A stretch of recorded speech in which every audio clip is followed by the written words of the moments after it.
ఈరోజు స్నాక్స్లోకి పిల్లల కోసం పెసరపునుకులు చేశానండి. ఎలా చేశానో చూపిస్తాను. రెసిపీ లెక్కగా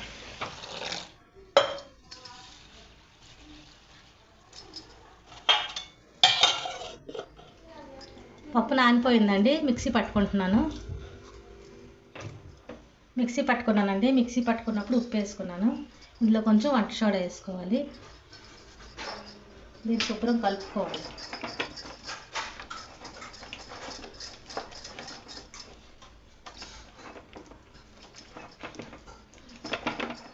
శుభ్రం కలుపుకున్న తర్వాత ఇప్పుడు కడాయి పెట్టుకొని నూనె వేసుకోవాలి. డీప్ ఫ్రై సరిపడంత నూనె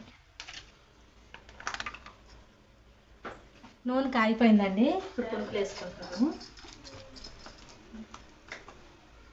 పునుగుల పిండి ఇవ్వండి, ఇలా జారినట్టు ఉండాలి, మన పకోడీ పిండిలాగా.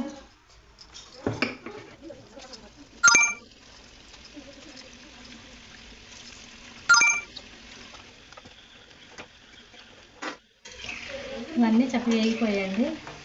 ఇప్పుడు ఇవి తీసేసుకుంటున్నాను. అన్నీ ఇలాగే వేసుకోవాలి.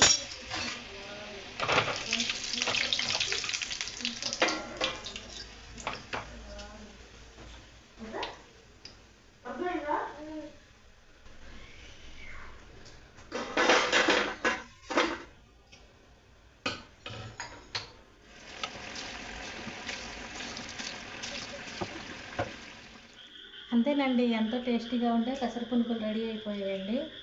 దాని కాంబినేషన్గా కొబ్బరి చట్నీ చేశాను.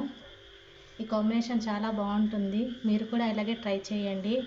మీకు నచ్చితే కామెంట్ చేయండి, లైక్ చేయండి, షేర్ చేయండి. నా ఛానల్ని సబ్స్క్రైబ్ చేసుకోండి.